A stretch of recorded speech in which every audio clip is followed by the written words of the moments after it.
first met Bob, this is pretty much the way he looked. And, Why can't you look at that? It's not what I see, it's what it makes me angry. I never thought I was capable of hating someone. Everything comes back, the anger, the rage, the pain, it comes back.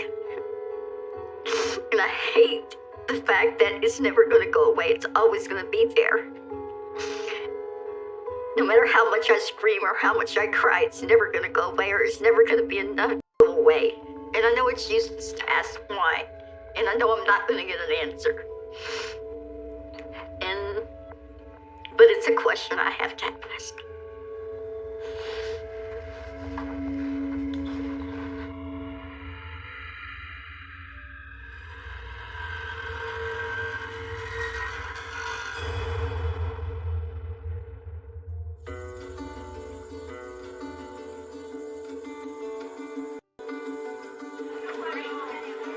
I can remember the night we met. My girlfriend and I, we'd go out to the bar to go dancing and meet our friends and have fun. And this guy in a pilot's uniform came up to me. Hello there. Hi. I was kind of impressed because he was in the pilot's uniform, and I thought that was kind of cool. You know, you have to be the most beautiful woman I've ever seen. Thanks. I asked him what his name was, and he told me his name was Dusty Rhodes. We had drinks, we danced. He started telling me how beautiful I was, that I was just the type of woman he was looking for. The more we got to know each other, he seemed like everything that my mother told me that a man was supposed to be. Responsible, patient, and understanding. And he seemed like everything that I wanted for a friend and maybe later a partner.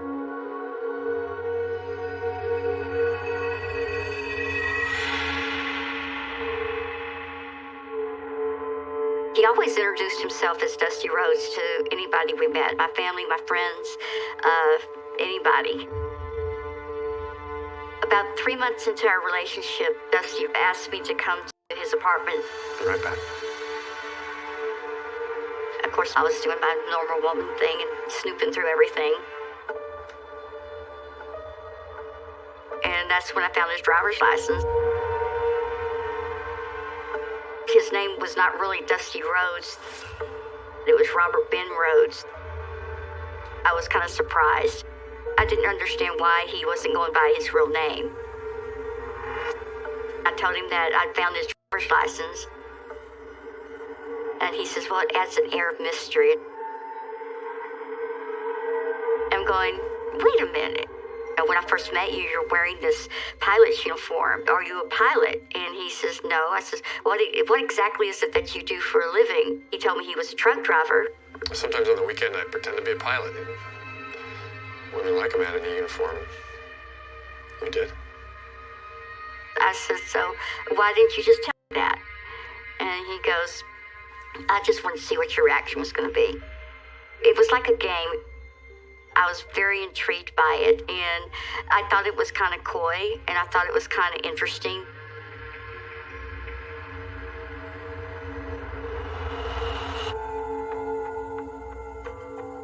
Thanks for bringing me here tonight, honey. Oh, you're welcome. It's going to be fun. We went to dinner, and he told me before we got out of the car he wanted to give me something. And he told me to close my eyes. Okay. All right. Hold on your wrist. I'm closing my eyes thinking he's going to give me a bracelet. And then I felt this metal on my arm. I heard the click. No. What is this? He put a handcuff to my hand. Bob, I don't like this. Oh, come on. It's just a game. Be fun. He says, tonight you're going to stay by me. Well, I panicked, and I demanded he take it off. I don't like this. It feels tight. Please, get it off. I got the key right here. I can open it up anytime. This isn't funny. I don't want to play this You gotta game. relax a little bit. Come on, it's fun. I just wanted to get out of that car right then. Come on, you don't want to spend the whole night with me? I thought we were gonna hang out Well, I together. did, but I don't now. Get it off. All right. I kept forcing my hand in front of him, telling him to take it off. Just a second now. Hurry. It's hurting me. There you go. and he grabbed his keys and unlocked it. I told him, don't ever do anything like that to me again. It was a joke. I thought you'd get a laugh out of it, all right? I'm sorry. He was very, very apologetic. Phyllis! Oh, My girlfriend were walking in front of the car, and she gave me a look like, what in hell's going on? would not believe what Bob just did. What? I'm telling her what happened, and she just busted up laughing. Why are you laughing? It's kind of funny. And she told me, you're just being oversensitive. So that changed my thinking that maybe I was just overreacting. And so I kind of, I talked myself into just blowing it off. It's no big deal. Come on, relax. And how are you doing? I mean, he was there for me. Every time he looked at me, he just made me feel like I was the only woman in the world. And that felt good.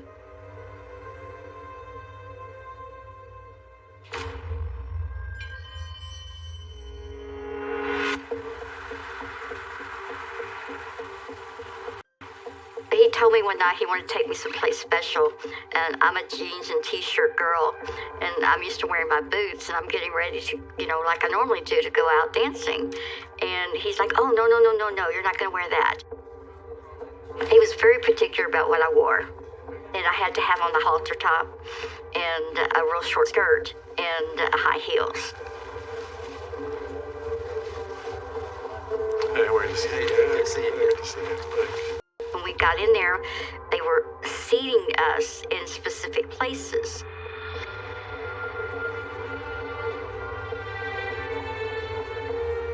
They put us with two other couples, and the girl next to me is talking, and she says, do you know what this place is?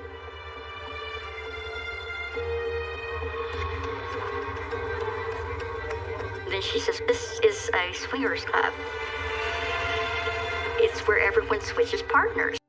And then she takes her hand and runs it up my leg. And I'm like, whoa.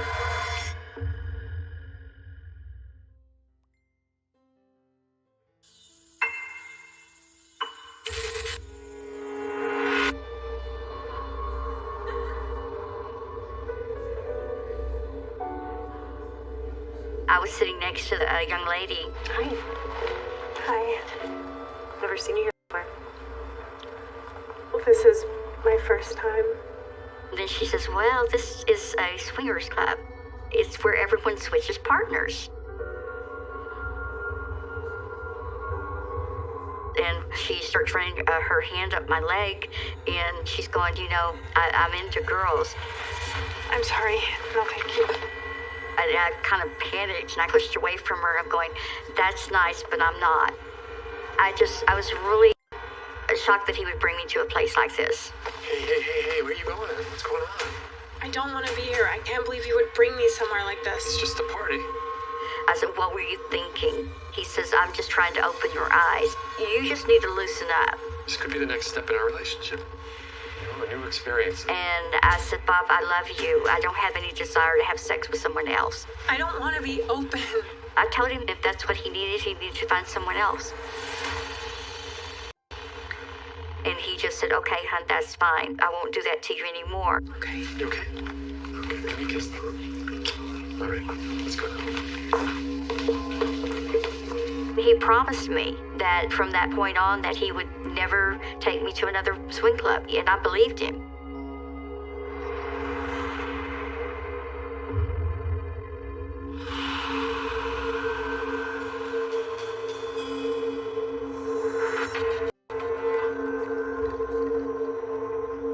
He told me that we got an invitation to go to this party, and that it was given by a friend of ours. And when we got to the party, and everybody's drinking, everybody's talking and visiting, having fun. Mark's really nice. He's a super sweet guy. And most of the time, Bob stayed right there with me. I think I went to the bathroom and came back, and I couldn't find him. And somebody finally told me that he was in one of the back rooms. I went to where they said he was. I opened the door. My heart dropped. He was having sex with another woman. I didn't say anything to him. I just turned around and walked out. He threw clothes on and he came running after me. was pretty angry.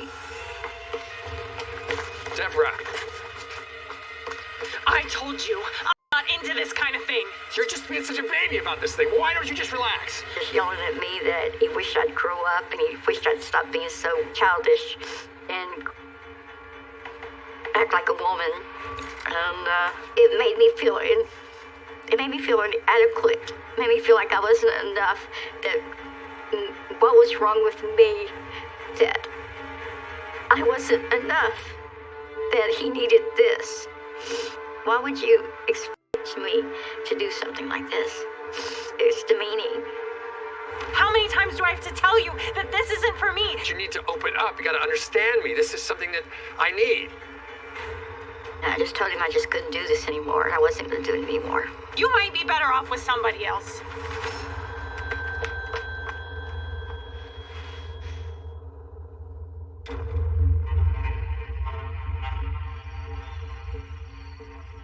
Bob was very good at making me feel secure, and I loved him. I wanted things to work. You're reading. He promised me he loved me, and everything went back to normal. We got to be a normal couple again. We would go antiquing on the weekends. We would go out to breakfast on Sunday mornings. When he asked me to marry him, it was okay because we were in a good place, and it'd been like 2 years. And at that point, everything was going real well.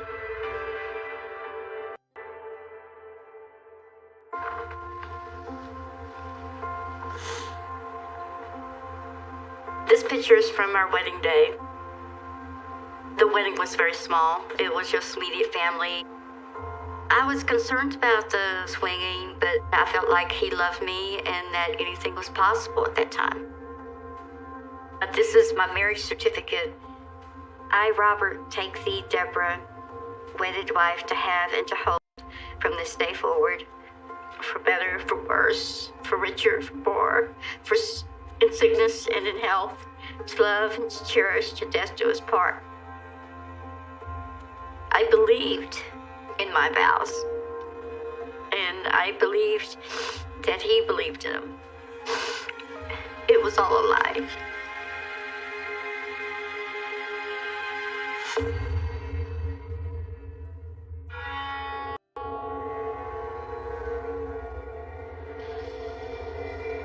It was about 6 months after we got married that things started to change. He became more demanding when it came to sex and what he wanted in sex. Well, one night we were laying in bed and he says, "Oh, you won't believe what I got." I have something I want us to try. And he brought out these nipple clamps. He says they really intensify the orgasm. And I tried them, and I says, "Those are uncomfortable." And he says, "Well, you just have to get used to them. You know, you got to at least try them again." He made me feel guilty. I did feel like maybe I was being a little bit too sensitive. Maybe I could just do it to make him happy.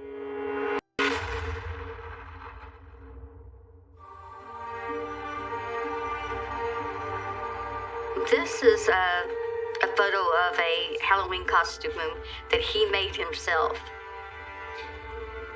Bob wanted me to go as a dominatrix and him to go as a slave.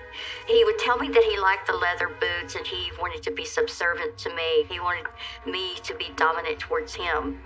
I was kind of starting to see this dark side of him that I had never seen before.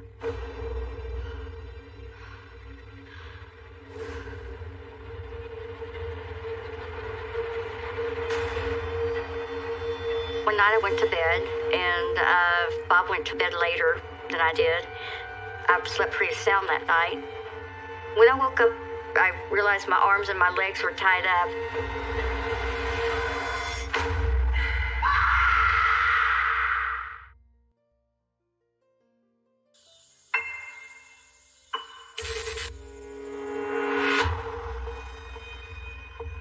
When I woke up, I realized my arms and my legs were tied up. I panicked and I started moving and wrestling. I I was panicking so much I didn't realize that he was laying behind me, watching me. He started laughing when he saw me struggling. They weren't very tight, so I was able to get out of them pretty quickly.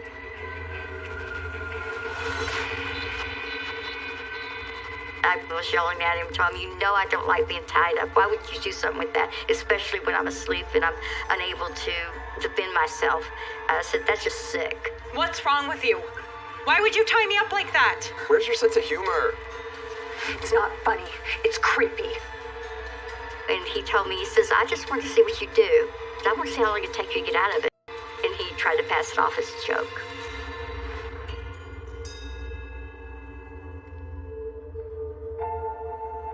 I felt that maybe if I prayed enough and maybe if I loved him enough, that maybe I'd be able to help him.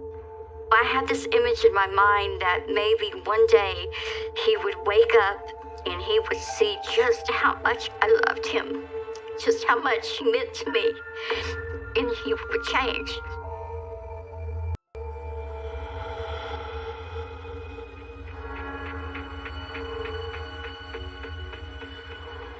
I was having a lot of health problems, and I was in and out of the hospital a whole lot. One day, I was at home, and I was laying in the bed, and I had a headache so bad that I was curled up backwards. The pain was so bad.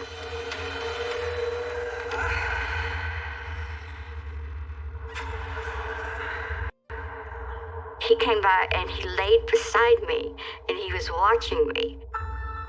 He didn't try to help me. He didn't try to give me any pills, nothing. And I laid there just in horrific pain. And he just sat there watching me. My head is throbbing. He actually derived enjoyment from watching me be in pain. No matter how sick I was or how bad I was, he still demanded sex from me. I was no longer a person. I became a piece of property. It got to be more about just getting it over with than anything having to do with love. And it just got to the point to where it was just easier just to go ahead and do it and get it over with and just keep praying that things were going to get better.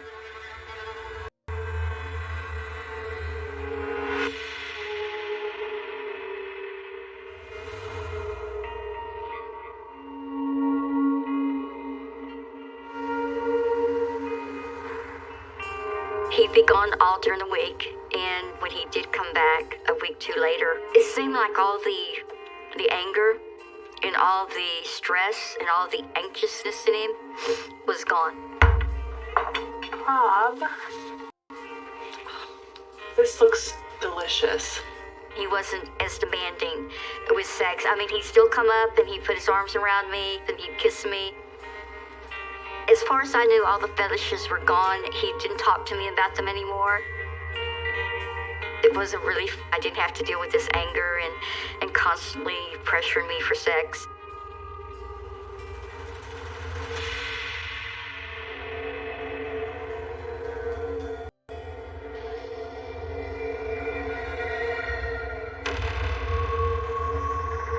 Every time I got in the truck, I kind of got in the back and cleaned up a little bit. One day, I was cleaning out the back, and I pulled out a pair of women's panties. And it shocked me. I instantly assumed that he's guilty of something. I was jealous, I was upset, and I was angry. And I showed them to him, and I asked him whose they were.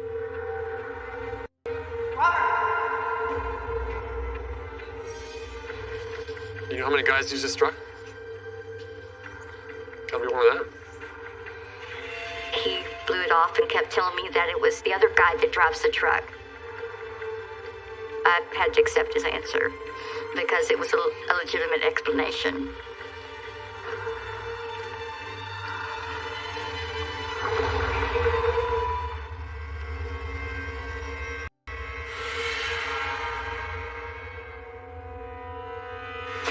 Where do you think you're going? He got me down the floor and he just started kicking me.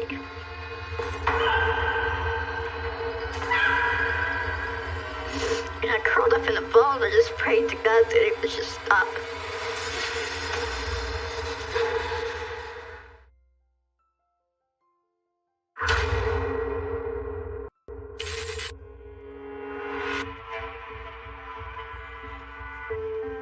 Whenever I would see this look on his face, I would have a moment of panic. It's one of his looks that I'm stepping over a line, and if I didn't stop what I was doing, then I was going to have to pay for it later. What did I do? You know, what is it that I did to upset him? I had no idea what was in store for me.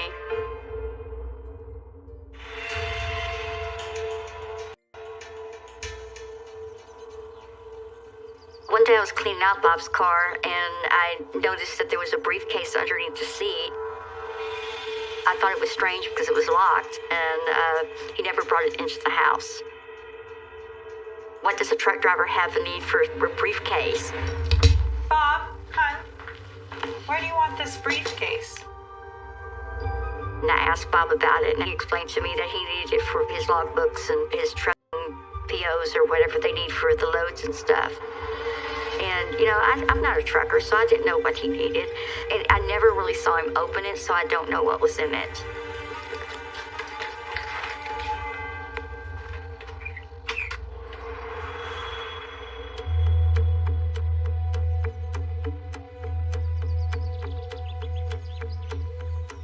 He was in a really good mood, and he came up and he gave me a kiss and hugged me.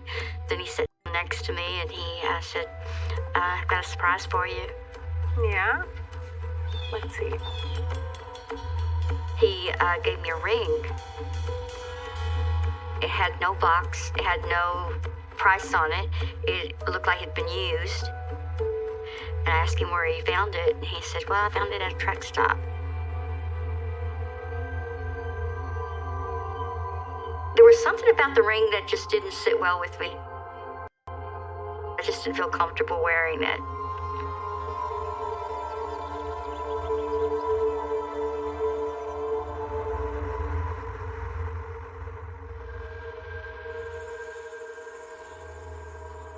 He would always come home after a run with bruises or scrapes or scratches on him. Made you a sandwich. I noticed that his knuckles were kind of scarred up, and he had scratches on his arms. And I kind of pulled his shirt back and looked on his back, and he had scratches on his back too. What are all these scratches? I don't know. And he says, well, I got scraped under the truck. It looked more like fingernail scratches than it did a scratch from the truck. And the knuckles looked like maybe he was punching something. And then he tried to give me the story that he'd gotten in a fight. I says, I'm not buying it. And after that, he just says, it's no big deal. It's okay. I'm fine. I really didn't know what to believe. I couldn't understand why he couldn't directly tell me the truth.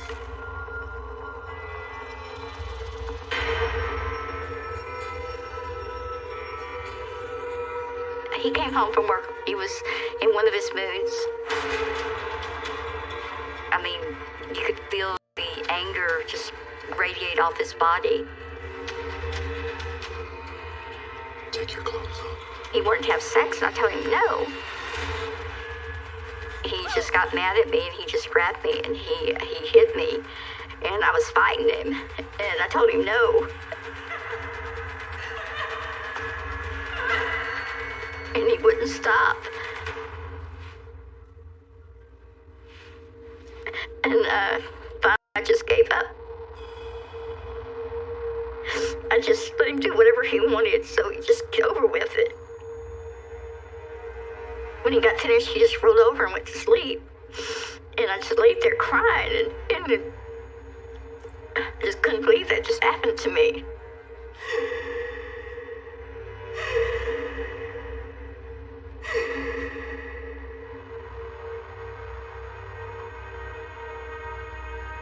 When we woke up the next morning, he just acted like nothing happened the night before. I felt so used that I just really just wanted to get out of there. Where do you think you're going? I'm leaving you. You are not going to hurt me anymore.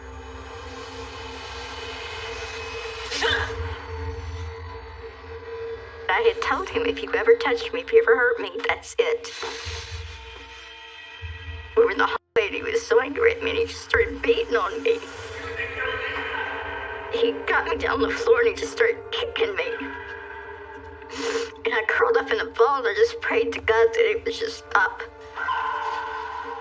Just prayed that I just lived through it. I wasn't a person anymore. I was a thing. And when I said no, he didn't hear me. He didn't see me. I turned around and I looked him in the eye. It was like he woke up from a dream and he realized it was me on the floor. And he stopped. And I looked him at him and I said, "Are you through?" And he goes, "Yes." I says, "Now I'm through." And I hit him as hard as I could and I left. I couldn't get out of that house fast enough. And after I walked out that door, he destroyed everything in that living room.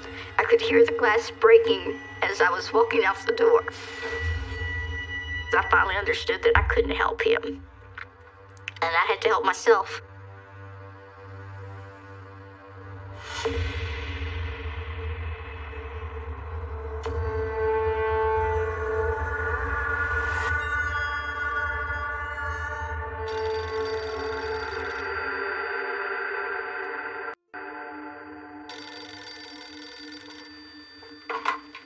This is Deborah. I left him in September and the call came April 1st. He'd been arrested.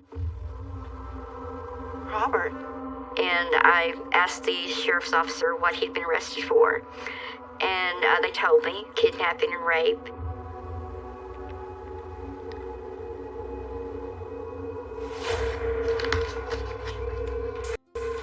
On April 1st, 1990, at approximately 12:15 a.m., Officer Mike Miller pulled in behind the tractor-trailer rig and looked inside the truck. He saw the upper body of a white female. Her hands were shackled. When Officer Miller shined the flashlight into the truck, the woman screamed and the man appeared. Officer Miller handcuffed the male subject and then approached the female inside the truck. She initially screamed, "Don't hurt me." And when she was advised that Officer Miller was a police officer, she stated, "Thank God." I can't believe he would actually do this to someone.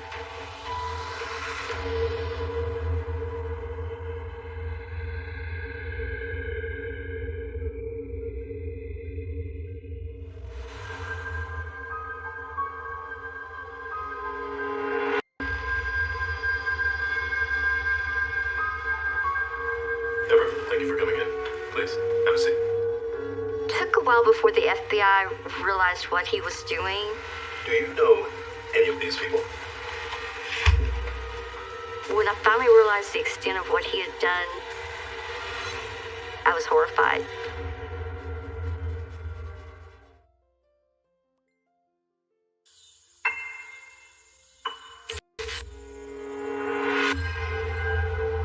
The FBI actually asked me to come to the office. Have a seat. They wanted me to come in and look at pictures, and they wanted to know if I knew any of these people. They think he'd committed some murders, and that when he was on his runs, he was picking up people and torturing them and killing them after he tortured them. The FBI told me that he'd been doing this for 15 years. Is there anything you do remember? I had to think back on my life. I've been with this man for almost 8 years, and he's saying he's been doing this for 15 years. That means he's been doing this the whole time I've been with him. And how come I didn't see it? The FBI told me that they had found a briefcase, and they told me it was a rape kit. Not only a rape kit, but it was a torture kit containing a dildo, a leash, needles, several pair of handcuffs, some chains, and a horse bit with a leather strap. I thought back of all the scratches he came home with, all the bruises. I thought about this ring that he had given me. They explained to me that it could possibly be one of the victims, and they asked me if they could have it, and I gave it to them. And then when they told me what the extent of him killing people could be and how many it could be 30 to 40 people. And this is not just women, but it's young men too. It was like, God, why? I can't.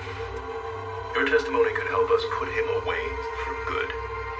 They're asking me for help, and I can't help them because I don't know what they want. I don't know what they need. I don't know if I have that information. If I did, I would do it. I would give it to them. I want help.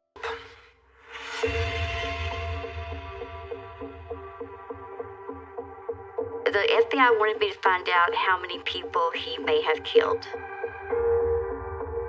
They had told me that the only person that he would probably ever tell anything to would be me.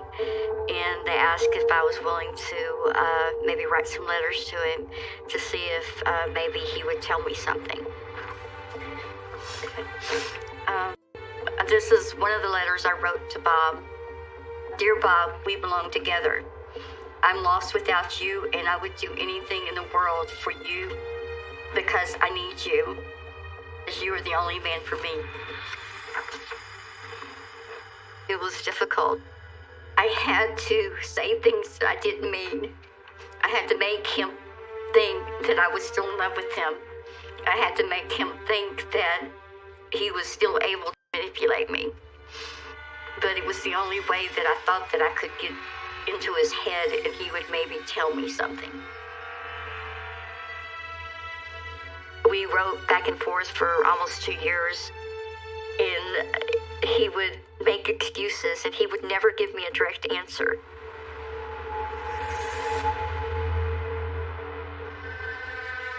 When the FBI came to see me, I told them that he was never going to admit anything on paper, that if he was ever going to admit anything to me, then he was going to admit it to me face to face, and that I was going to have to go down there.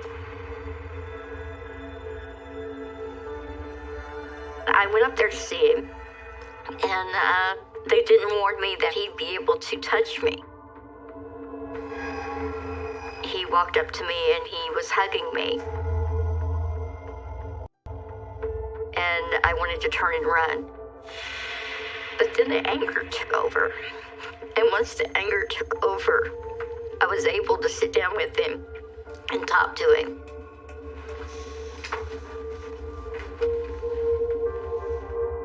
I tried to start talking about what he was in there for, and he just kept trying to dismiss it. He wouldn't discuss it. He wouldn't talk about it. And he's telling me that I don't have a choice. I have to believe him. We keep going over this again and again and again. I didn't do it, and that's it. I'm just shocked that he can actually sit in front of me and lie to me directly to my face. And he knows I know the truth because I can see it in his face. He tells me after 3 days of him not really giving me any information whatsoever, that whenever I came back the next day, we were not to discuss this at all, and I was to let it go. I want you to drop the subject. Called the FBI and I told him I did what you asked me to. He told me nothing, and they said, well, it was worth a shot. I said, I tried, and I failed.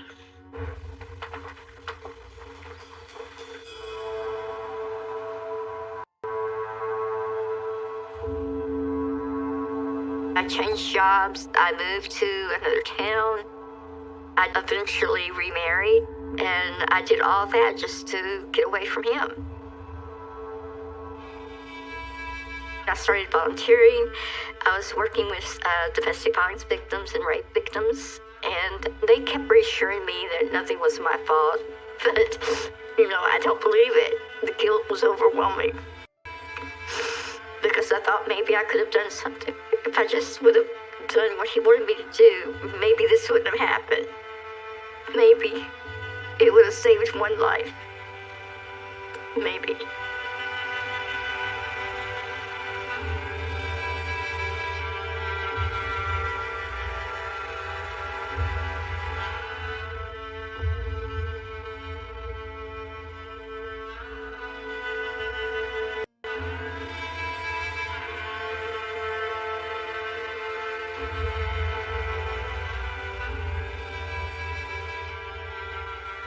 call from the FBI agent that he'd been sentenced to life. And at the time, I was angry. I was angry because I wanted him to get the death penalty. I want him to die a very slow and painful death. I want to make sure that God makes him suffer for everything he's done, and I make sure he feels every moment of it. I'm sorry. Just, I know I'm smiling because just any little bit of knowing that he is very unhappy where he's at, it brings me a great deal of pleasure. I know that's wrong, but it just makes me feel like there may be some justice in this world.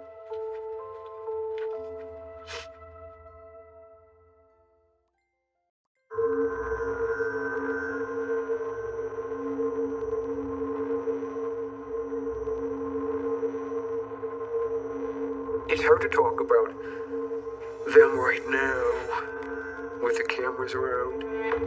I do believe that evil exists, but I do not think my brother who killed was evil. I didn't forgive him initially. It took a long time. That was a huge surprise to me that I would forgive him.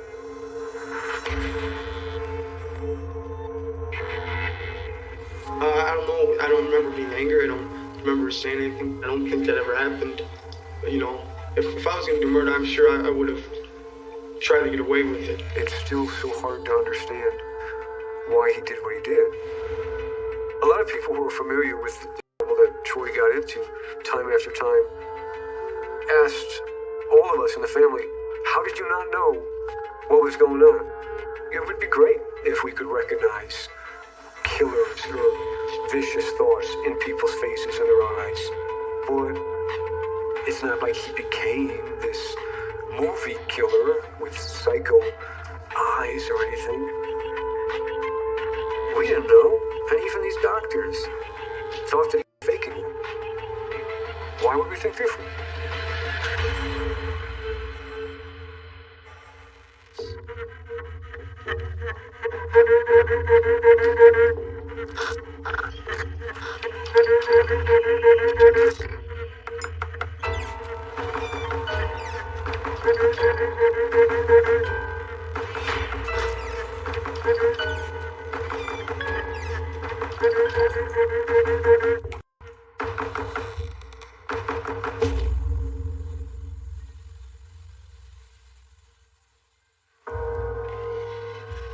We were a very average family, mom, dad, and 3 of us kids at that point. But dad and mom separated a couple times over the next 5-6 years. She wanted another baby. I think she thought that maybe having another baby would keep him there. 1970, mom and miracle baby Troy. He was the miracle child because the doctor said she couldn't get pregnant again. But she did, and thus she called Troy her miracle child. And there's Troy as a little cowboy. Such a sweet photo, you know? Troy seemed absolutely sweet and adorable at that point. What could go wrong, right?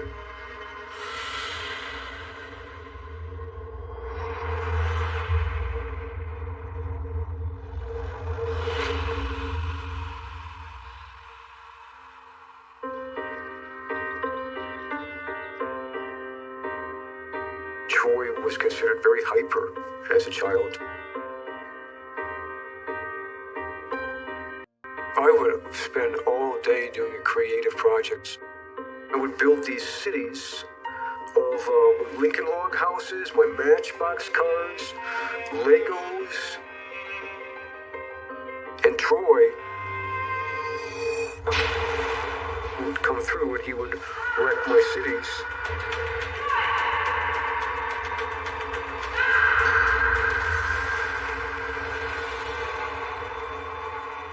None of us were perfect kids, but Troy just had a bunch of energy that he didn't know what to do with.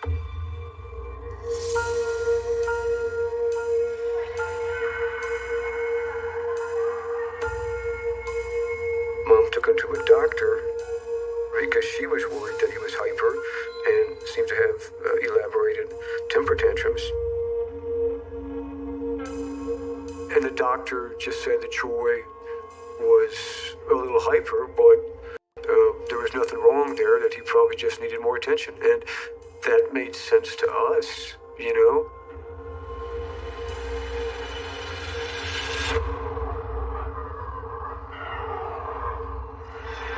When Troy was 12, he was asked to write an essay for school, his goal, and he wrote to assassinate the President of the United States. If somebody's kid writes that they're going to assassinate the President of the United States, you don't think they really want to, you just think he's just being stupid.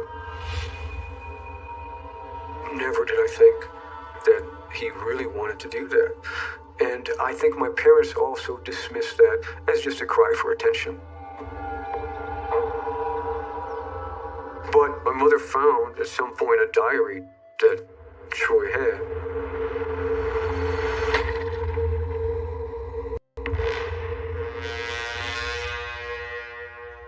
This is one of the poems from Troy's diary, called Satan. His name is only whispered, his number seldom found. I find his soul within me, he's lurking all around. It's like he sees himself as the personification of evil.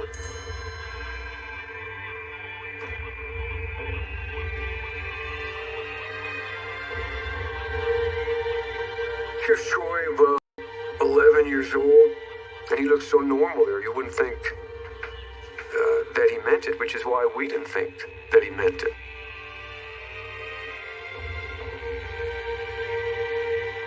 I don't think any of us thought that there was a killer inside him.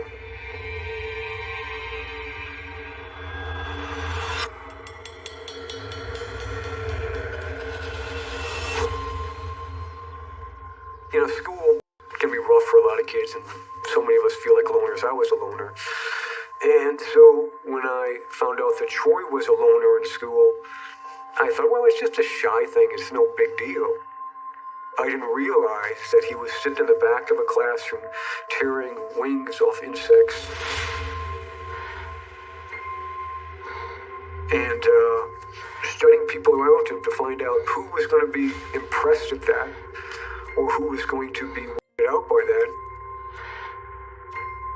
I know at some point my mom found Troy's list of the insects he killed and the animals he killed, but she never told me that she found that. She kept an awful lot of stuff to herself. 1, pet fish. Number unknown, species unknown, died because of unclean water and starvation. Number 2, pet rabbits, Ace and Thumper, were tortured and killed by starvation and cold. 3, turtles, number unknown, killed because of torture, poking with sticks and throwing and stepping on and crushing. And then it continues. There's ants and grasshoppers, crickets, frogs, spiders, mosquitoes, ladybugs, caterpillars, butterflies, lightning bugs, worms, fish, any other species.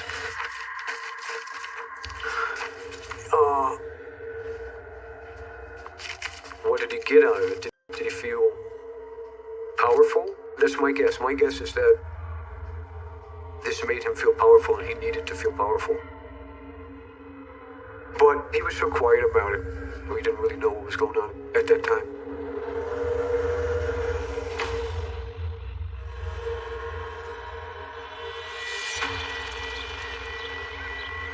Troy started showing interest in karate. And Mom thought maybe he needs discipline. And so she let him take karate, and he liked it enough to become a black belt.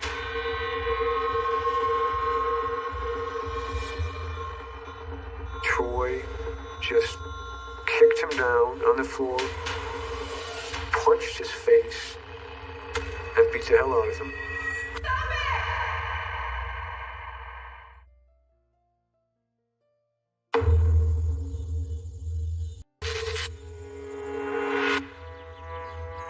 Mom would do anything for him. She bought him a motorbike because that's what he wanted. But when he got into trouble, she wouldn't let him ride it. And at one point, Troy wanted to ride the motorbike. Troy, what are you doing? I told you couldn't take the bike out. She said he couldn't, so they got into a heated argument about it. Hey, listen to your mother. Her boyfriend interceded. And Troy, black belt in karate at this time, just attacks him. Troy just pummels his face and beat him to a bloody pulp.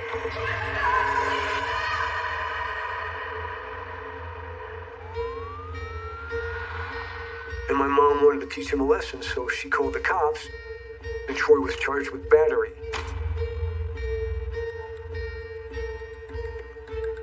What bothered Mom most, she said, was that Troy didn't feel any remorse. In hindsight, yeah, he's a huge problem. But at that point, maybe we didn't give him enough attention.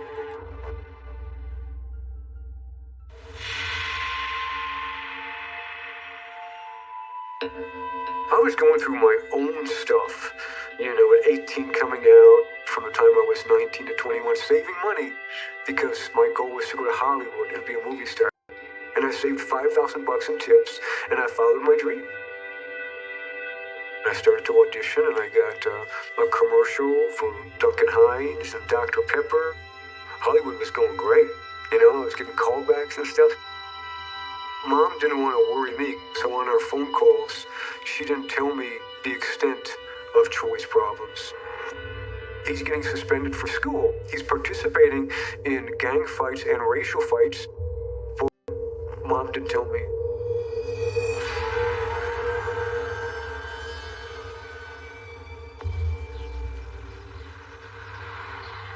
I would still go back to Wisconsin once a year and see the family.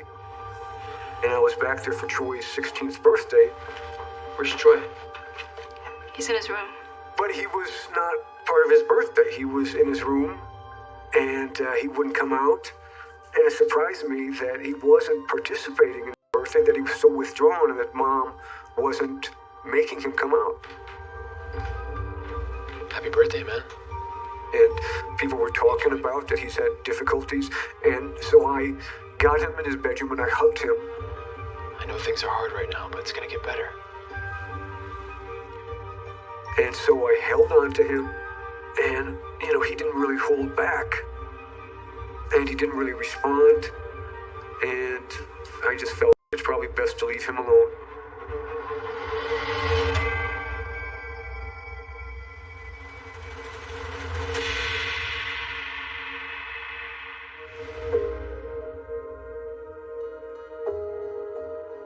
I was 24 when I landed the part of Philip Chancellor on The Young and the Restless. The first person that I called to tell him the good news was my grandma, because she had watched soap operas her whole life.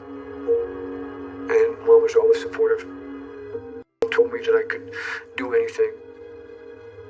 She was very happy that, I was going to be a successful actor.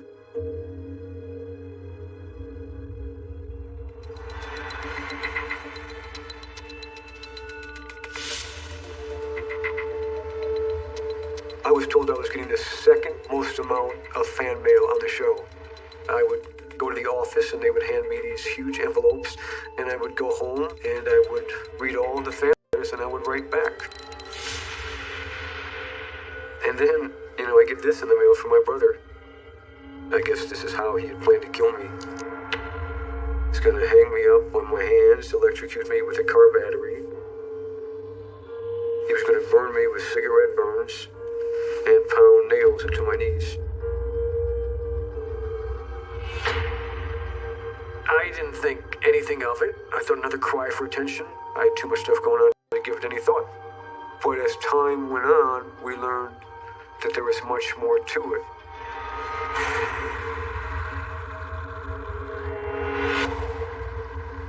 Mom called, said when she wasn't looking, Troy took the keys and he took her car. He said he's going to Hollywood. So she called me very worried. Mom, please. You don't understand. He's worse than he's ever been. I don't think you should be there. And I didn't know why she was so worried. At that point, I didn't realize Troy had made it clear that he wanted to kill me.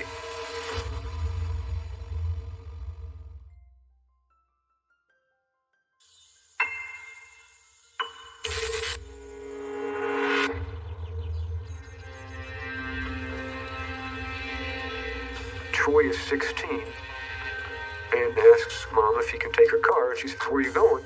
And he says, "Hollywood." Troy, maybe when I can go with you. You can't go by yourself. You're too young. When she wasn't looking, he took the keys and he took her car. He made it as far as Illinois. He crashed into a tree.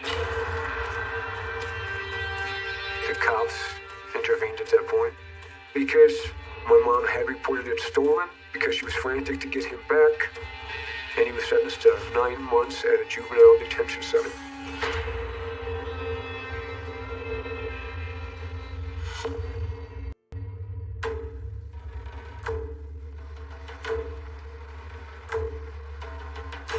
My next trip back to Wisconsin, I drive with Mom to the detention center where Troy is.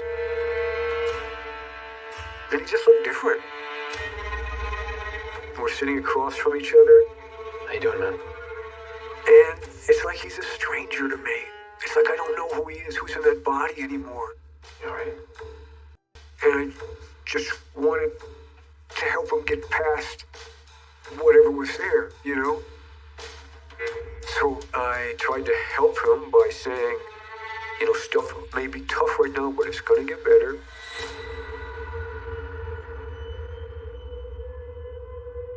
And, you know, he said, "Don't mess with me." I was surprised how much he had changed. I just felt like he was a total stranger. But I don't think anybody thought that Troy was really seriously in trouble. He was seen by a lot of doctors, and most of them said he's either faking it or needed discipline or structure. And even these doctors thought that he was faking it. Why would we think different?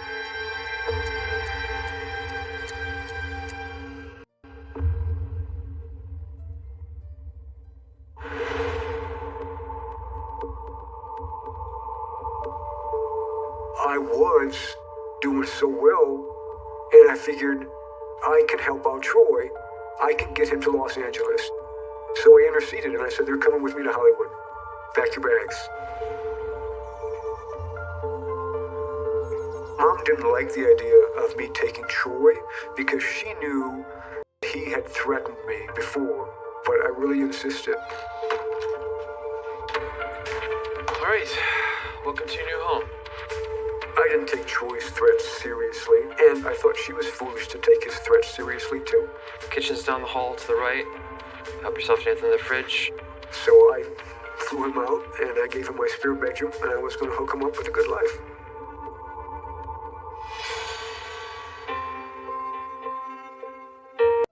I was spending time with him all through the day in Hollywood, and he seemed like he was okay. He seemed manageable. He was listening to me, which was good. But what was he going to do for a job? I was trying to get him jobs around town.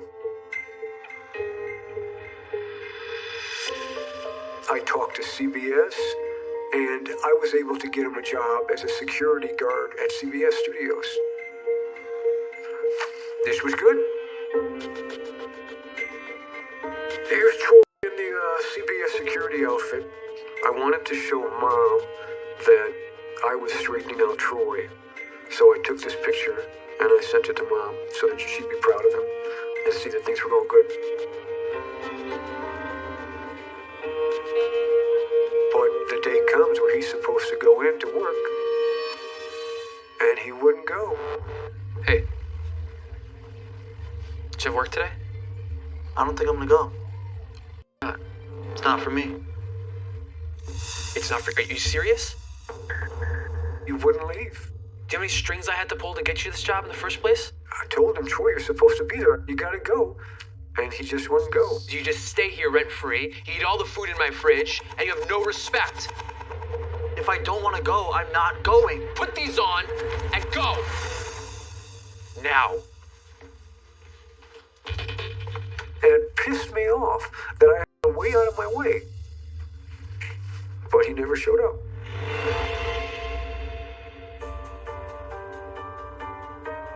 I thought, okay, he's just really introverted, and we can make this work. I want him to spend his time productively, so I let him just do work around the house. We still were able to get along, but Troy would also smoke. And I told him, don't smoke in the house. Well, he wouldn't listen to me, and he would smoke in the house. Troy, I appreciate you helping out with that chair, but I told you there's no smoking in here.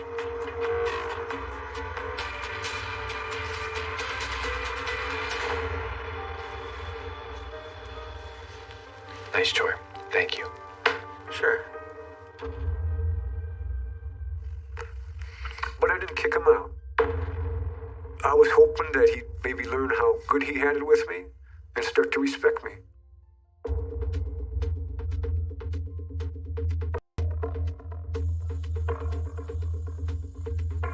I've got both brothers living with me. My other brother wanted to move out as well to pursue show business. Greg is in the bathroom and Troy needs to pee, so he pees on my front door. What the hell, Troy? That's it. Not in the bushes, on the front door. Let me in. Calm down. Go take a walk. That made me so angry that I just locked him out. Open the door! No. Open the damn door, Troy! you son of a bitch! And he threatened me.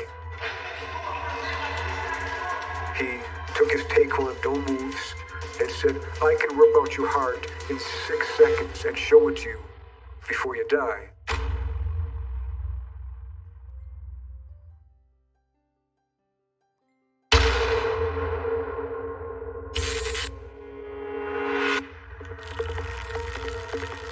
Greg was in the bathroom, and Troy had to pee, and he peed on my front door. And it really angered me, and I locked him out. Hey! Let me in! Stop it. Open it now! No. You open the door right now or I'll ram my fist down your throat! He threatened me. He said, I can rip out your heart in 6 seconds and show it to you before you die. You have no idea what I'm capable of. You don't even know what pain is. I have training. And I thought it was the funniest thing. I didn't think it was serious. You're not gonna hurt me, Troy, okay? We both know that. Stop acting like a child. Brother. Hey! Hey, don't you walk away from me! I was hoping that he'd disappear for a day or two and come back with his tail between his legs and apologize. But he called Mom, and she flew to Los Angeles, and she took him back to Wisconsin.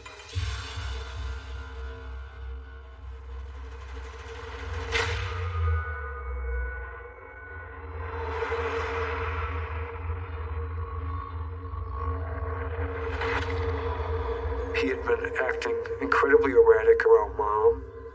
A couple months later, she filed a report with the police department because she was terrified that he was going to kill somebody.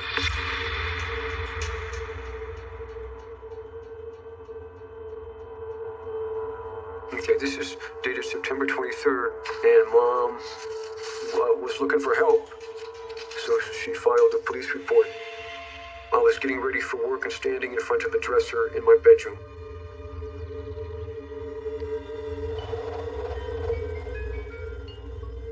Troy came up behind me and took a sock and put it around my neck. He kept pulling it tighter, saying things about how small my neck is and how it wouldn't take much to snap it. He told me I want to kill something. I would enjoy killing something.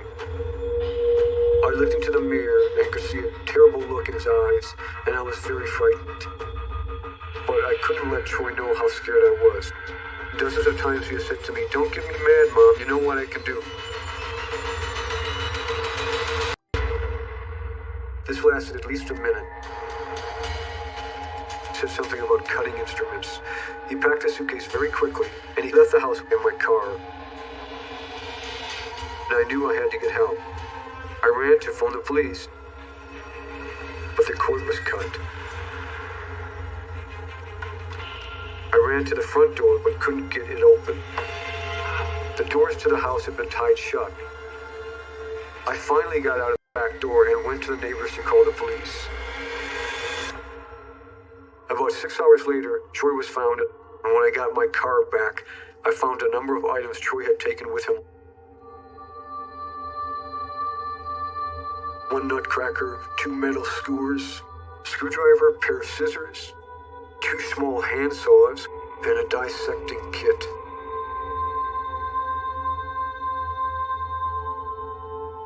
The item is very consistent with the way he was going to kill me. I think Mom probably knew that. I think Mom tried to do everything to save me. And she probably did.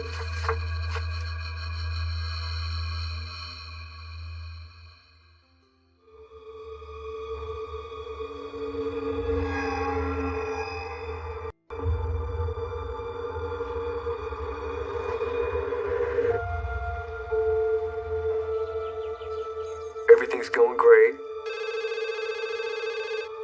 And the answering machine goes off. It's my sister. She says, "Tommy, we gotta talk." That's unlike her. So I pick it up. "Hey, I'm here. Slow down. What's going on?" And she said, "Tommy, he did it. He killed her." And I was like, "What? Who?" "Troy killed Mom." At first I didn't believe it. And then I just kept thinking, how could that have happened? Was it like an accident? I did not think that he intended to kill her. What happened?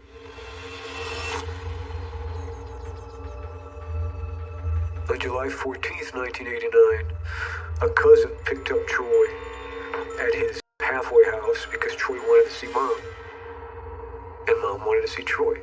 And so my cousin dropped Troy off at Mom's.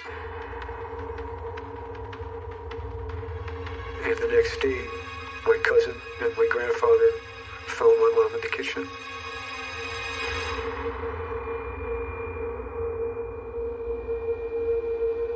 He beat her head with a baseball bat. They say like 4 times. And her head was in pieces.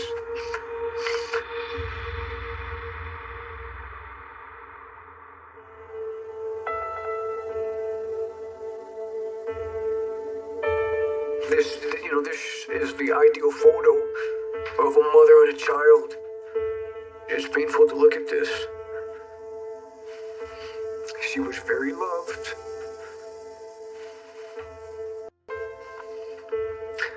Everybody loved her. He didn't have to do this. His life could have been different. And that's just so sad. I don't understand. I'll never understand.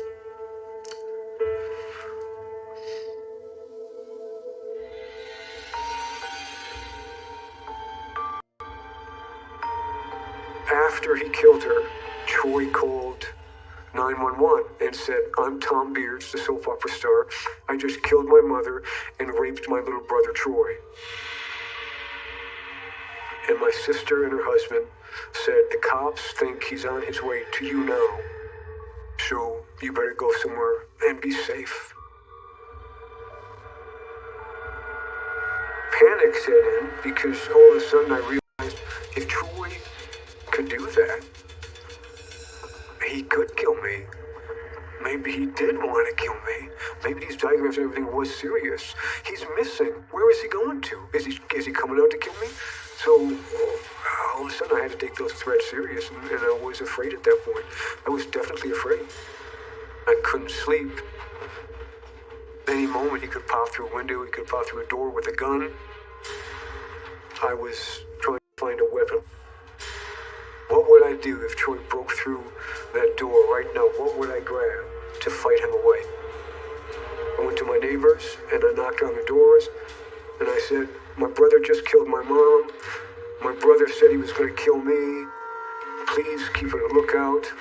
If you see something, call the cops." We heard rumors that he was going to show up at Mom's funeral and just kill everybody because he had said he wanted to go out in a blaze of glory, and he also wanted to kill us in front of each other.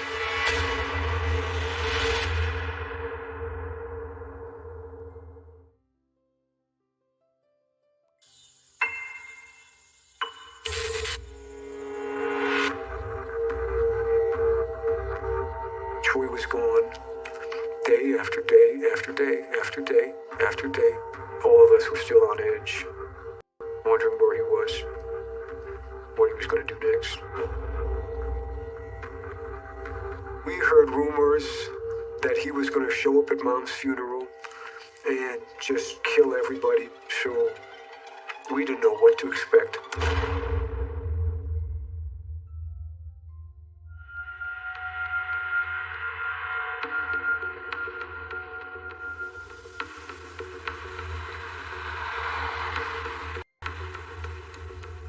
At the funeral, my sister was crying, my aunts were crying, my grandma was crying.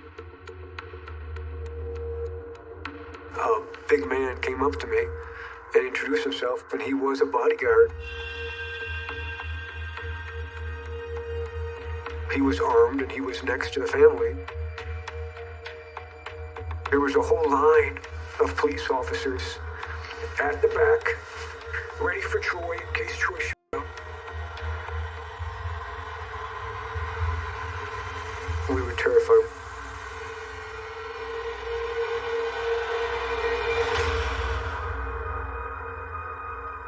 Fortunately, he did not show up at Mom's funeral and ambush us with a machine gun. But we were in hiding for an entire week before he was apprehended. He was arrested in Texas, I think for stealing a car. And they took his fingerprints and found out that he was Troy Beards, who just killed his mom.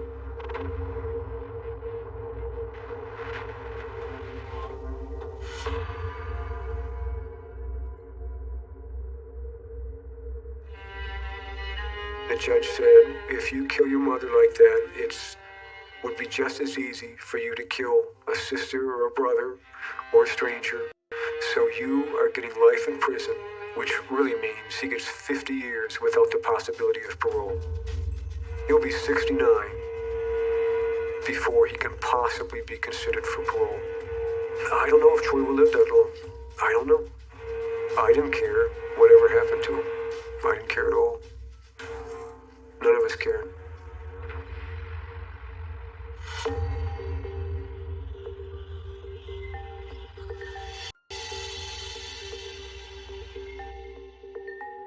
Year after year, I would go to psychics to try to hear from Mom. They were generic, nothing believable. Almost 5 years after Troy killed Mom, I get a call from my ex in Milwaukee, who had been psychic in the past. He says, Tom, your mother is coming to me. I don't know what it is, but you have to see Troy. You have to see Troy now. Your mother is begging you. You've been asking your mom, what can you do? This is it.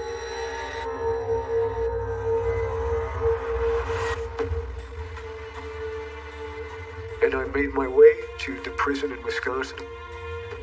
And I figured, with all the movies you see, when you see a prisoner, they're behind glass, you're safe. But when I showed up at the prison, they didn't have dividing glass. They had seating areas. I was supposed to sit down next to my brother, who was a black belt, threatened to rip my heart out in 6 seconds, who was already sentenced to life, had nothing to lose by killing me, and who already killed Mom. I was terrified. I couldn't leave, though, because Mom wanted me there, I felt, so I stayed. And when I saw him walking to me,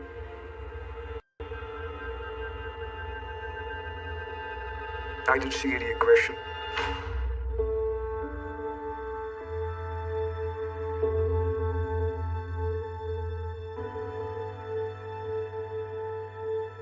And he wasn't violent.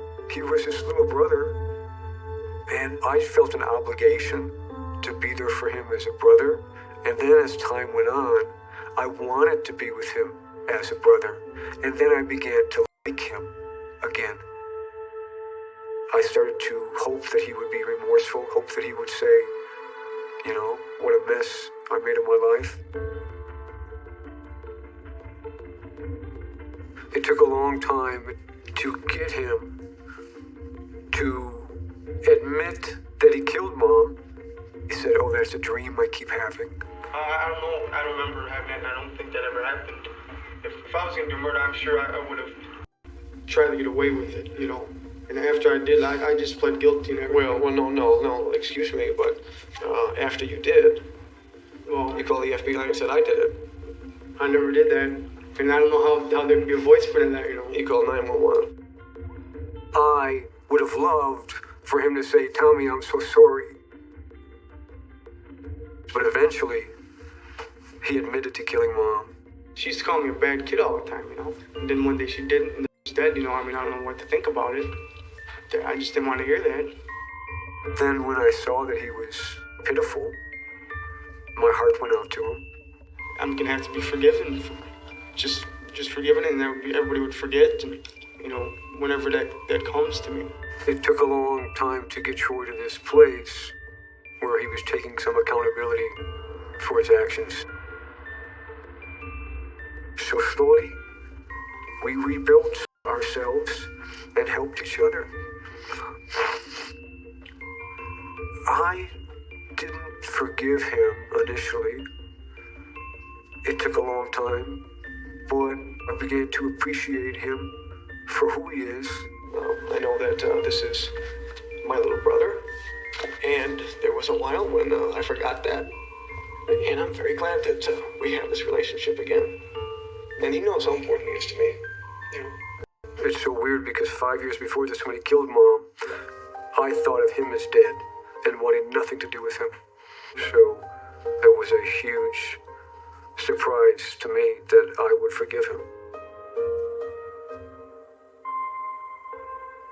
That's amazing.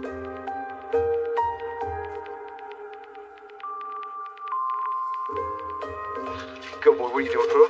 You good boy? Good. After Troy killed Mom, I kind of lost some of my passion for acting and being a movie star. And I left The Young and the Restless after my 3 years. I turned more introverted, which lended itself to painting. And that was a big way that I was able to get through the hurdles of my life. My favorite way to paint is to go into a blank canvas and just kind of free my mind. And then my subconscious seems to pour right out on the canvas. And as it comes together, faces appear, and then at the end, I stand back and I'm like, oh, wow, I get it. You know, that's Mom or that's Troy. For instance, this is a good example of that. After this came out, I realized that this is Troy to me. He was an angel at times, and then he was demonic at times. For years, painting was a wonderful therapy for me. My family, they think differently about many things. They don't understand why I would give Troy a second chance. My other brother wanted nothing to do with him. My sister saw Troy one time. But when you forgive somebody, you're the one that benefits. As weird as that sounds, you know, that's the truth of it.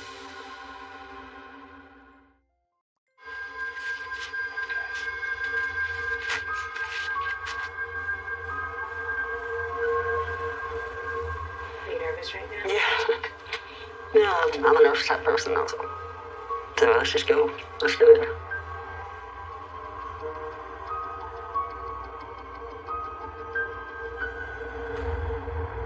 I didn't think anybody would ever get around to finding out what really happened. That there was really such evil in one family. I loved my brother. I really loved him. But we didn't see what we should have saw. When you look at somebody, look them in the eyes. If you look in somebody's eyes and it look like they got a demon there, they got one.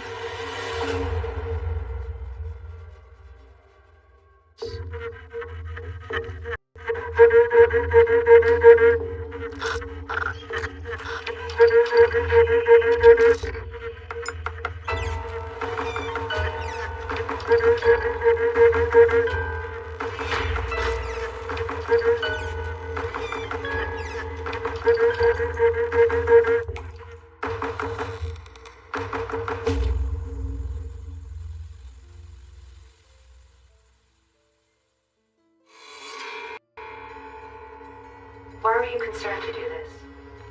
My sister wanted to do it, and I don't know, she said it was time, and I just said, okay, y'all. But if you're going to tell your side, I want to tell mine too, so. Her pain was so deep that she buried it for many, many years. I hope that by telling this story, that it has helped her to get some of her pain out.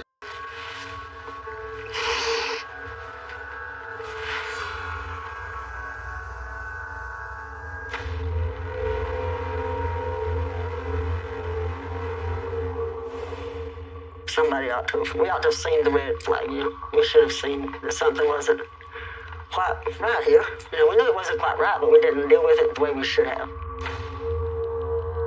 We loved him. He was not always the evil person that they saw. He was a good person most of the time. But you could always tell that there was something wrong.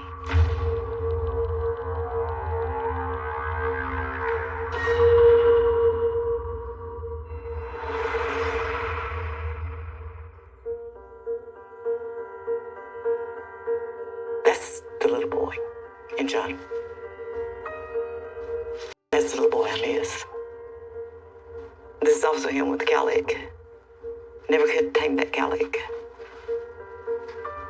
Yeah, he was a happy little boy then. He was always laughing. Except when Daddy was home.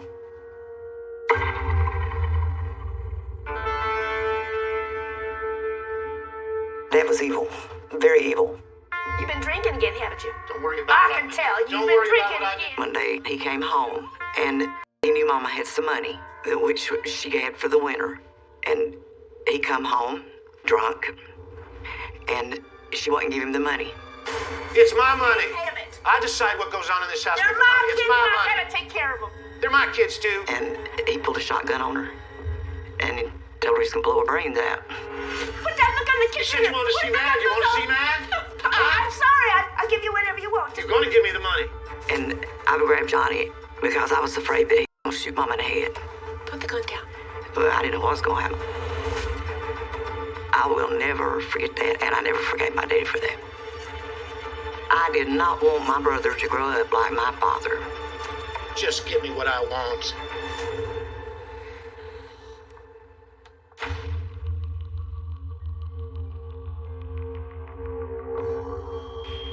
My sister Diane and Johnny had been building something, and he laid the hammer down. Diane had been picking on Johnny all day long, but he had had enough. And he got mad. That boy, when you made him mad, he was mad.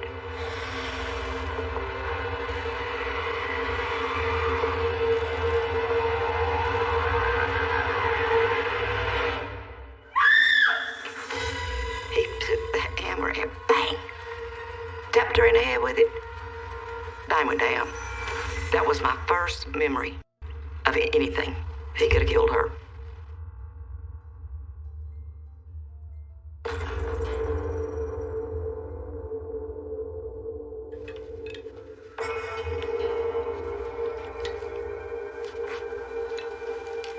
Hey, can I have a piece of candy?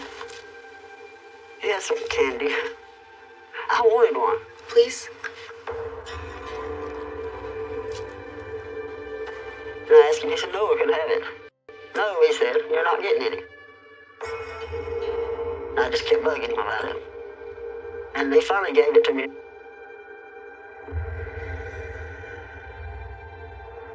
When about the time I went and put it in my mouth, he hit me on the leg real hard. And I went, and got choked. And I couldn't breathe. It had no effect on him, not that I could see. He just smiled and laughed at us. It scared me. Later, I asked him, what made you do that? He said, I've had demons since I was a little boy. 4 years old. He had demons in his mind, he said.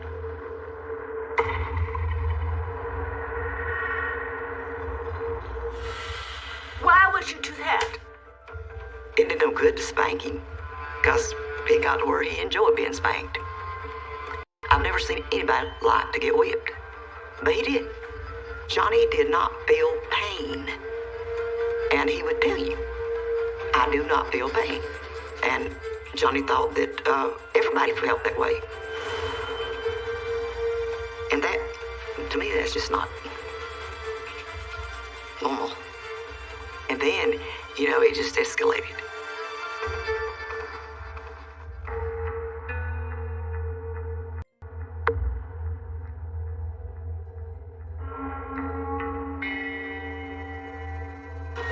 Johnny was raised to be evil. My father wanted him to be evil. He was made to do things and see things that no young child should ever be made to see. Hey. Then he went to all the local whores, and one of them was like 64 years old. And he took Johnny with him. Johnny's 14 years old. And he made Johnny have sex with that woman. Forced him to have sex with that woman. He told him he was trying to make him into a man. They just told him if he didn't, he was going to beat him. And he did. Crying the whole time. When Johnny told me that story, I cried like a baby. Johnny had never been with a girl. Didn't even know what sex was. Johnny he was different after that. He was totally different. Johnny went up there as a young kid, came back as a very angry man.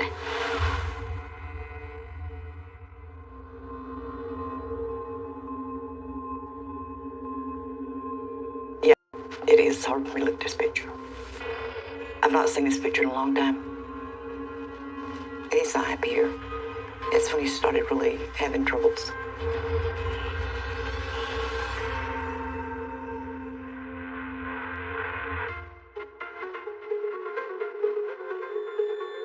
He talked about seeing dead people. No! He would get up. I dreamed I seen somebody dead, and he was talking about people that were still alive. It was weird. Johnny thought that he was psychic at one time, and he thought he was seeing people that were going to die. The people in my dreams, they're all going to die. Mama told him, Johnny, you're not psychic. Nobody's going to die. But Mama thought it was a little demon. And she said, look at that. He looks like he got a demon in his eyes. And it's hard to get rid of a demon.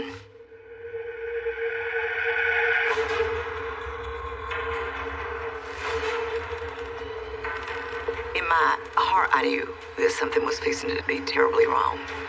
And that something was fixing to happen. But I didn't know what.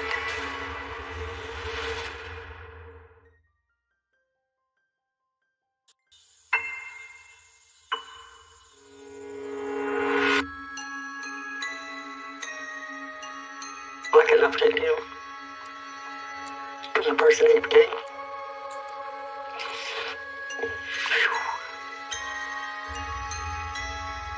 I didn't know how bad it was until right before it was all said and done. I couldn't protect him. And that makes me sad.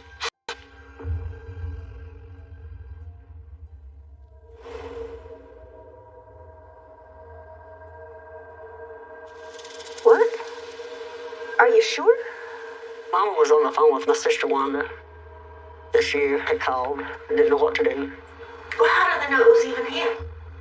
This year, had caught Johnny peeping in women's windows. I will talk to him. I'll talk to him right now. You'll never do anything like that again. I asked him. I said, what is this, you know? Johnny, is it true? Are you looking in girls' windows? He said, oh, they lied. That ain't true. It wasn't me. Got nothing to say about that. He said, I ain't done nothing wrong. That was it. Johnny, don't lie to me. I'm not lying. In my mind, I knew that was true. And he was lying to me. He just bald-faced lied to me. But he didn't want to talk about it.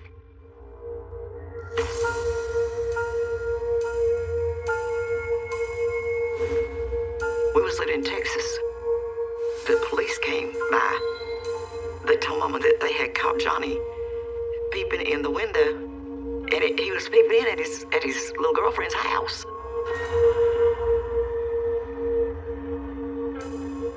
The funny thing was, it wasn't his girlfriend. He just called her that. He didn't even know the girl. He was just watching her, and had been for several weeks. He said, "It's fun." That's all he ever said. It's fun. He liked doing it for the thrill of it.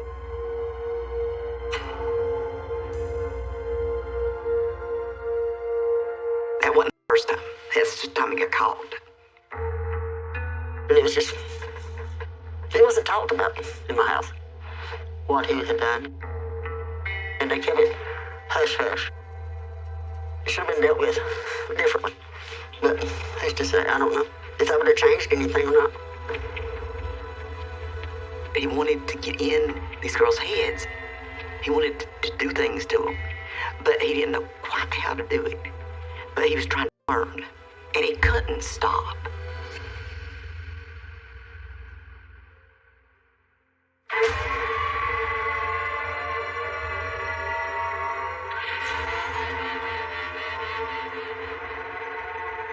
As the years was going by, it started really getting bad.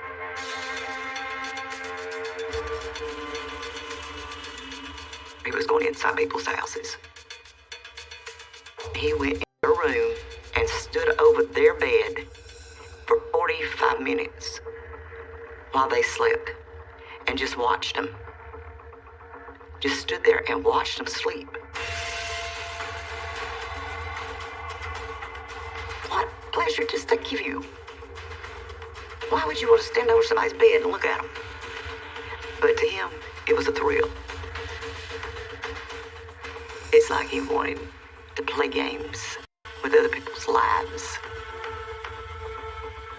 I think Johnny knew that he was fixing to do something that was really bad.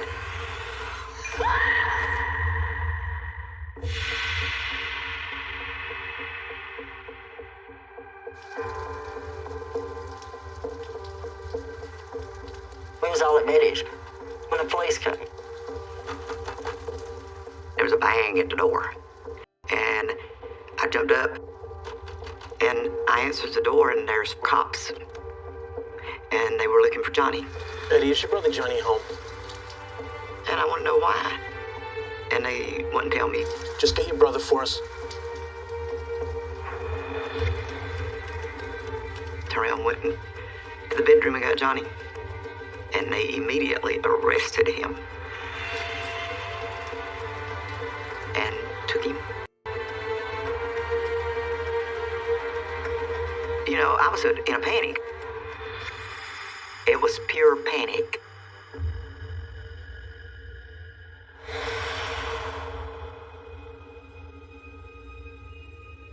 This girl was the daughter of the mayor. He had broken her house, and she caught him standing over her bed. She woke up, and he attempted to rape her, and it didn't work. She started screaming and hollering and fighting, and he run.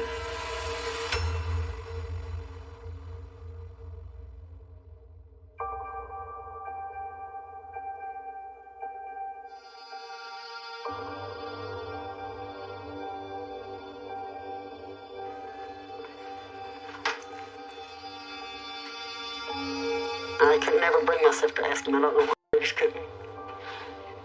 Maybe I was afraid that he'd tell me the truth. I don't know. But I just didn't ask that question. You got something to say? Something you want to ask? In my mind, I knew he'd done it, but I didn't want to hear it come out of his mouth. I didn't want to hear him say that he was capable of something like that. If you could do me a favor, make sure Mama doesn't come down here. Mama put the blinders on, as it's safe. Put the blinders on. Didn't believe it. She denied it for years.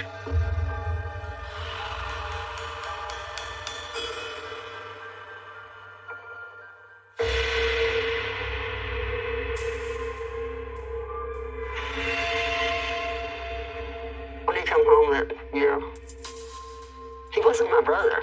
I mean, I could see in his eyes. I was wondering where my brother went. Where did he go, you know?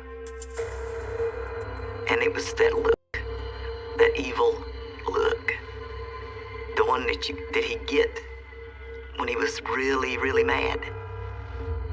It was like evil.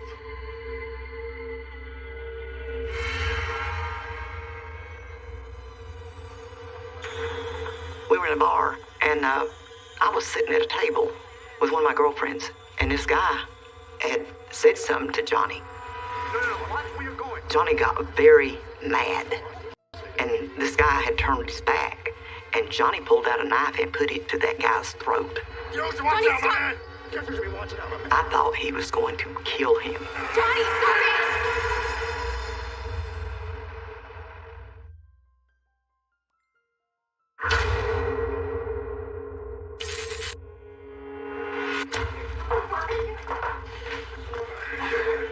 We were in a bar, and this guy had said something to Johnny. No, watch where you're going. And Johnny pulled out a knife and put it to that guy's throat. I thought he was going to kill him. Right there. Watch it. Say it again. Say it again. All of a sudden, it was like the devil himself was in that boy. It would be like his eyes turned red, and he was crazy. He was somewhere else. He was not there. But it was a demon in his soul. If there ever was a demon in somebody, it was in his soul at that moment. Johnny, stop it! Johnny, look at me. Don't do something dumb. I got up and went to Johnny, and if I hadn't, he would have probably killed that man. Put the knife down. Come on.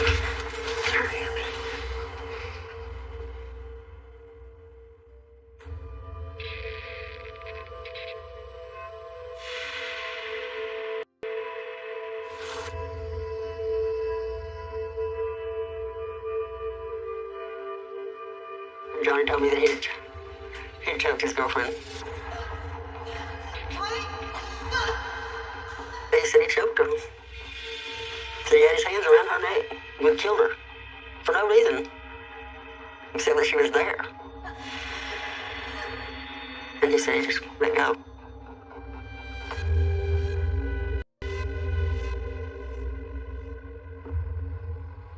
He convinced her that she had a nightmare or something, and she choked herself in her sleep. What would make him go into that kind of a rage is what's going through my head. What pushed him that far? He wouldn't talk about it. He'd say, it's none of your business. Leave it alone. And that's what you left. God left it alone. She was lucky to live. She was lucky to come back. She was one of the lucky ones. He couldn't control himself. It was like he would lose control of his actions. He didn't know how to stop.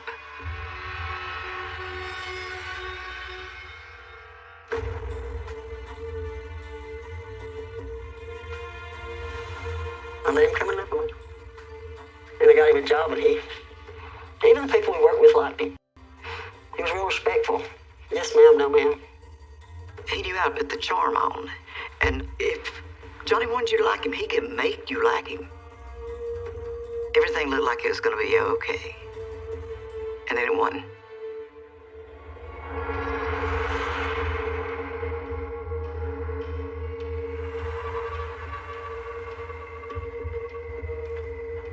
We got up to go to work one morning.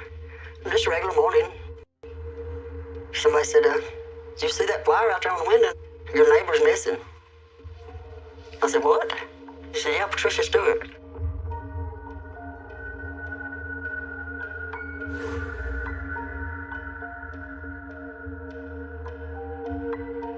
I said, well, no, I haven't heard nothing about it. I hope she knows she's okay. And I went on to work. Didn't think nothing about it.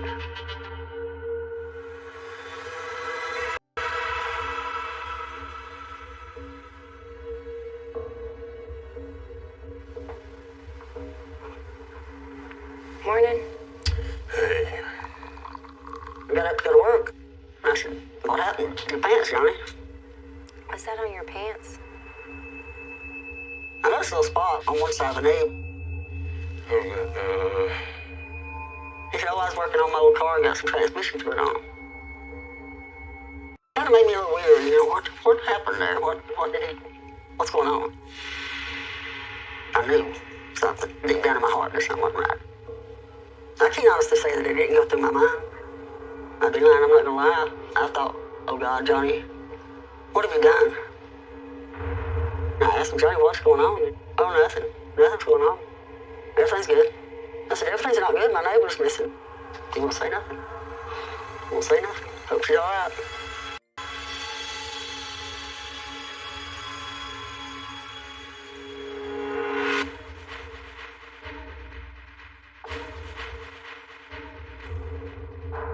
Looked at me and they said, well, you might as well admit it. We know you killed her.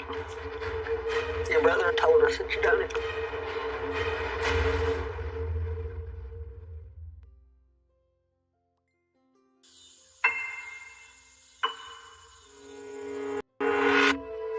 What's that on your pants?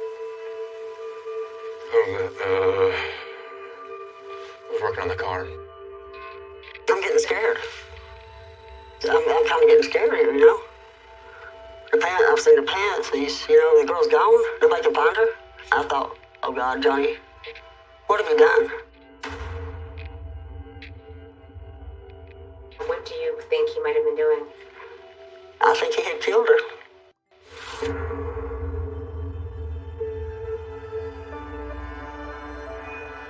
A few days go by, and God bless her family because they had reported her missing, obviously, and put the flyers out, missing, and they're the one that got the SBI involved.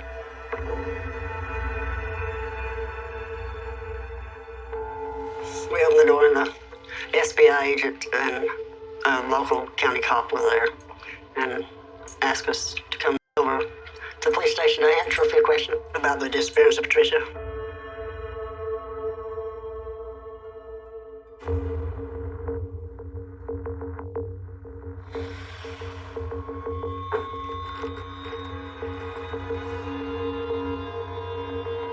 Can you describe your relationship with your neighbor? She's my neighbor. They asked me, did I hear anything? Did I see anything unusual? I said, no. They said, well, maybe you heard something and just don't realize it. And I said, no, sir, I don't think I heard anything. You must know something, Layla. You must have seen something. I don't know. They looked at me and they said, well, you might as well admit it. We know you killed her. Your brother told us that you done it.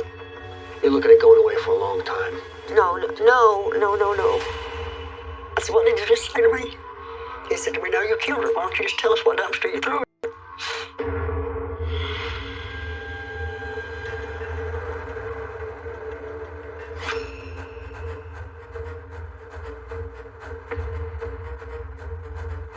And they say there was other things in there, like zip ties and stuff that was in the trunk. And that's when I actually knew. That's when it really hit home that my brother had killed her and put her in the trunk of my car.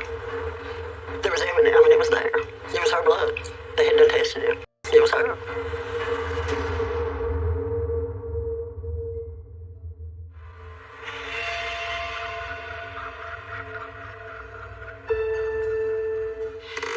Johnny, you have to tell them that I'm not involved. Do you hear me? Please. I said, Johnny, please. I said, they're threatening me with life in prison. Please tell them. He said, I ain't nothing to say. He said, I have nothing to say to you. I have nothing to say to them. And he won't tell.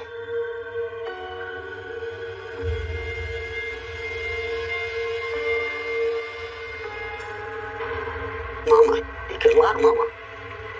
If we get Mama here, he'll tell her the truth.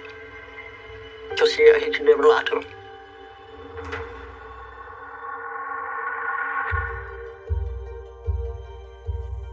Johnny's the #1 suspect in a murder case we're investigating right now. Those two detectives stood up at Mama's door, looking for Mama. They said, we are investigating the murder of Patricia Stewart. in Robbinsville, North Carolina. And I knew right then Johnny had done killed somebody. And Mama was white as a sheet. She knew too. He said, I want you to come to Robbinsville with me to talk to your son. He will not tell us where Patricia's body is. Mama told them, she said, if my son has killed somebody, I will find it.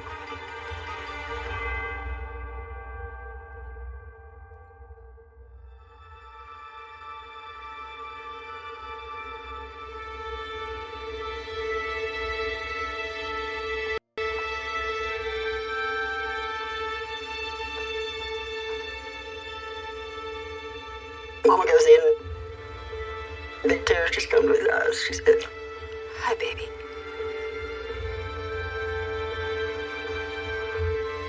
She said, "Son, what's going on?" You know. He just crying. He just went crying right when he seen her. And he said, "Mama, it's awful. It's bad, Mama. It's really bad." She said, "Son, you just tell me. Just tell me."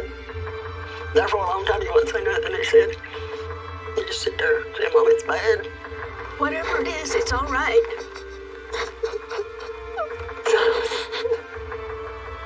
You know, there's nothing you could do that would make me stop loving you. And she finally told me, "Son, you can't live with this. You've got to tell me. We can get through this if you just tell me. I love you, son. No matter what, you're my son, and I love you."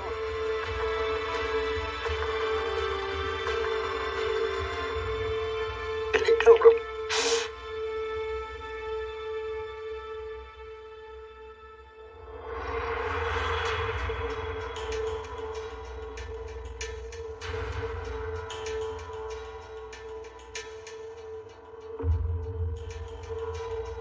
Thank you so much again for coming over. Oh yeah, it was so much fun. He was in that apartment when she come home. Because she had a friend with her. But he was in the closet, watching him. And he said if that girl hadn't left, she would have died too.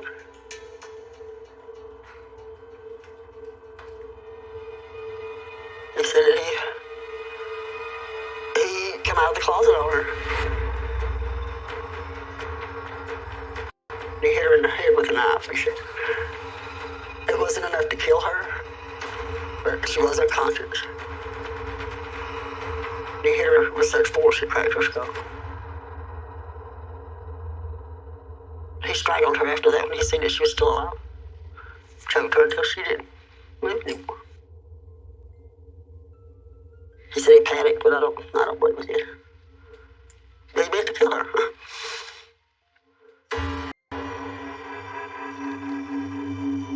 Put her in the trunk of my car. And took her to Grandma's. He set her on fire. And so he seen headlights. Dumped some dirt on him, threw out and left.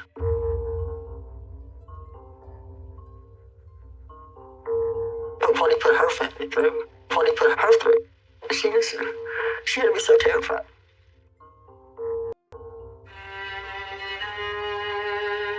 And so scared that night. For somebody to be in your house. And that's my brother. You know, that's my brother. Yeah, it does. It does. It was bad. I wish it don't anybody. It's the worst nightmare I never wake up from.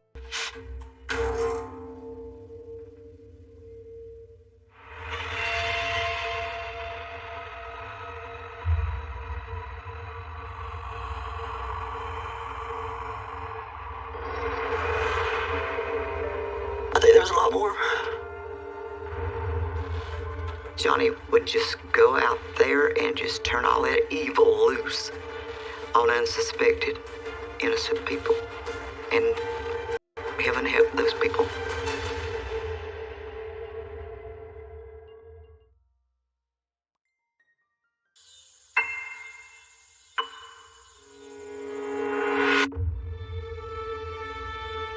I want it all to be different. I would love to change the ending to the story, but I can't. It's Patricia. So pretty. She's very pretty. She didn't deserve what he done to her. It's unimaginable what she went through because of my brother.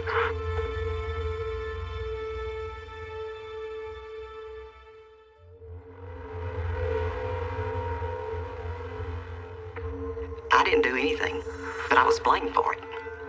Just because I was his sister. We were guilty by association. We live in a very rural community, and it was always thought that I was involved because he lived with me, and she was my neighbor. But I could hear people whispering, say this is John Rose's sister. Layla was so upset because they thought she had something to do with it. They just about tormented that girl to death. And in the end, they found out that she did not have nothing to do with it. But she was so devastated.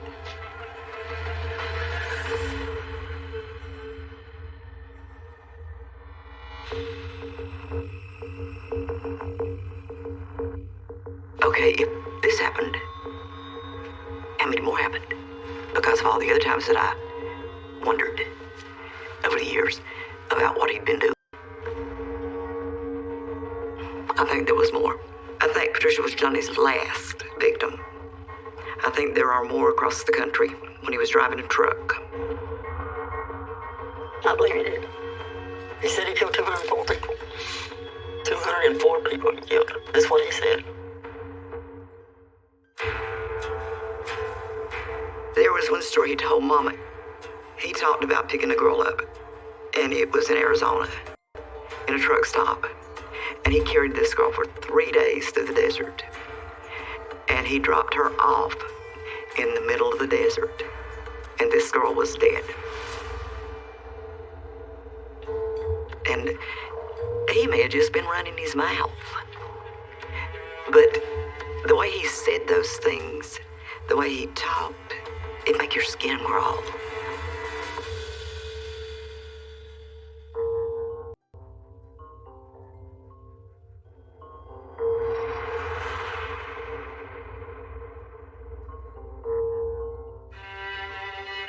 You see the eyes? You see the demon in him? He's in another place. I know he's in prison here, so I don't see Johnny there. I don't know who he is. Oh, my goodness. That was the picture on the last interview that he gave. And he spoke to a reporter. This was right before he was executed.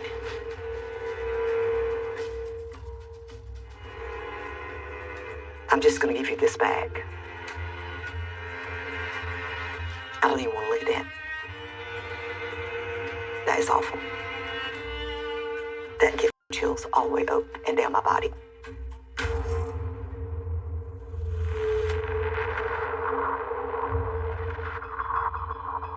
She said they won't be able to kill him in front of his mother. I said, Mama, they're going to kill him.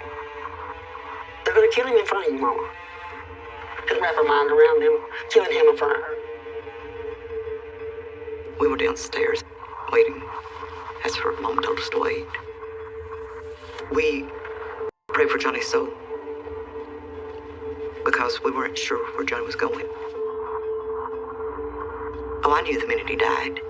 Me and Eula were holding hands, and Eula gasped. And I looked at her and I said, he's gone, ain't he? Eula let him leave.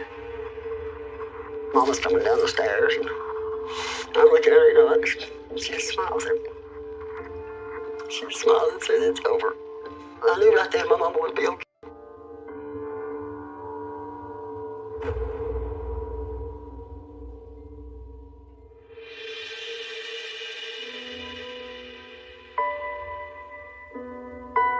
Me and Eula we've got real close in the last 5 years.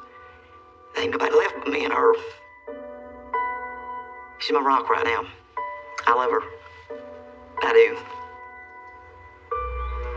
I believe that Yolanda's gonna be okay now because she released some of the pain that she felt from what Johnny did, because he was eating her alive.